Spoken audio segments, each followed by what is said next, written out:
Good evening, guys. Sorry, I had to get comfortable and I was feeling really exposed. So, let's get back into another crazy thing that Jessica has experienced in her life. Okay. So, my I went through a lot of abuse, not just with my parents, but with relationships as well, to the point where I was actually in a homeless or like a women's domestic violence shelter. Um, there was actually this lady there, and I didn't trust her from the start. Like, my soul was like, oh, no, no, no. I don't know who you are, and I don't like you. No. Anyway, so she did tarot.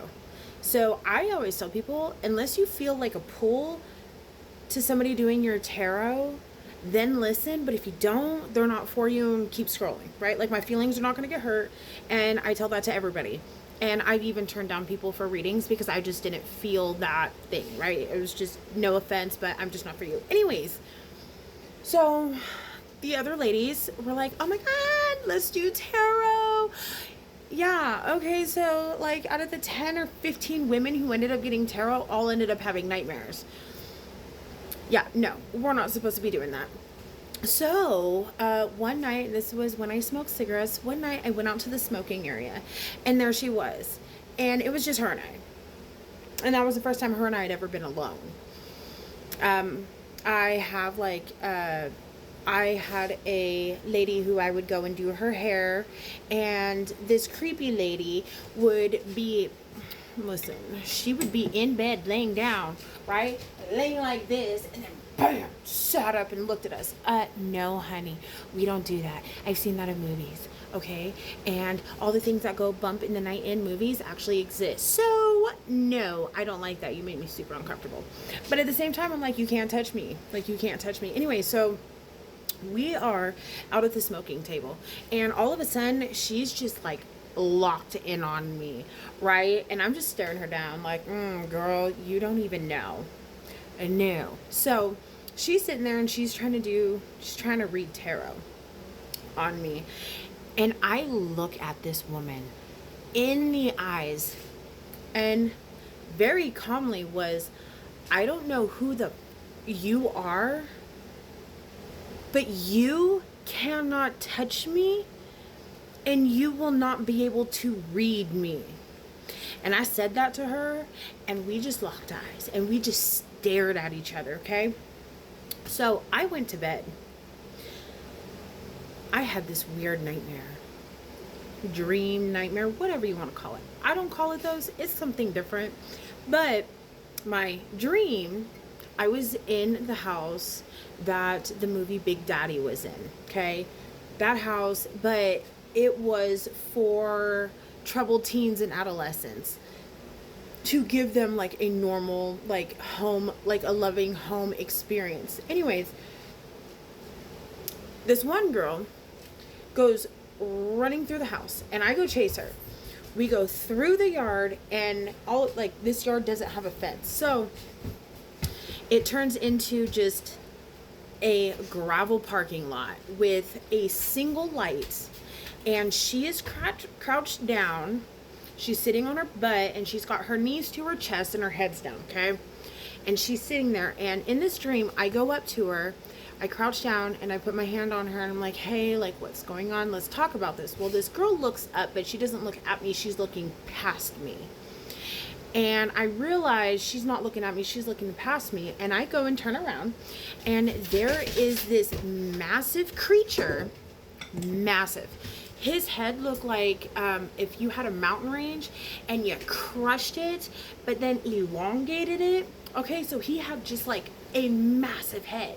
Huge. It was huge. He was huge. And so I would go running, and I'm looking behind me because I'm trying to gain distance, between me and this thing. And I keep turning back, and I'm like, what is this, right? Like, I'm not scared. I need to get enough space between you and I so I can actually take a really good look at you. Okay, so this dream happened for like a week. Okay? Within that week, all of us girls, and this dream, try to keep up because It's a lot to this one. Um, One night we were all sitting outside at the smoking area, right? We just called it the smoking area. It was really like the hangout, but where we could smoke. Anyways, we're all chilling there. It's dusk, and all of a sudden we hear these blood curdling screams of this lady screaming, "Help me!"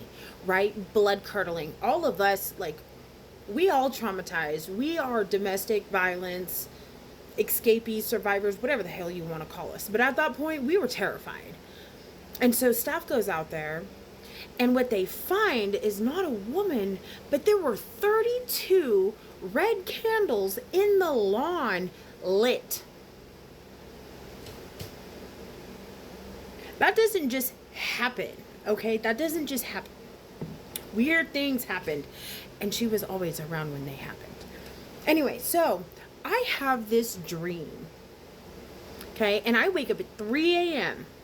every morning until the last day, okay? And I'm telling you, this dream is like clockwork. Same house, same yard, same girl running to the same light, and we split as we run, and this thing chases me, except on the 7th day. I go to bed, same thing happens, okay? Except when I run and my first look back, I don't see it. I'm like, hold on, time out, it's not chasing me. Where is it? All of a sudden, I look across the parking lot, and there is this young teenage girl who is petrified, scared, because this thing is like looking down on her because it's so big, okay? It's huge. And all of a sudden, I look down in my hands, and I have a white towel.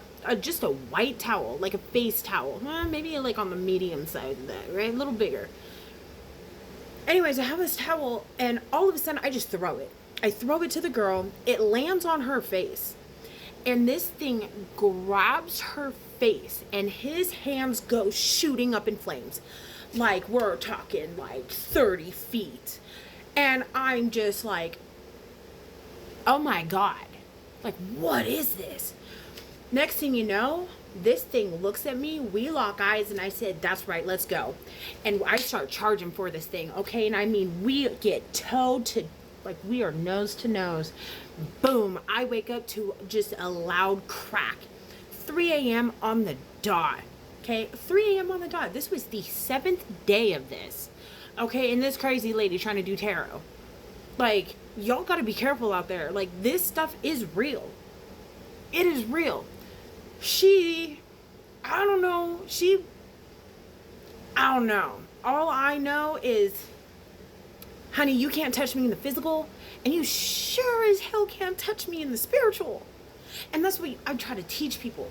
You cannot touch me, because here's the deal. You want to go and learn all that DMT breath work, and you want to go explore.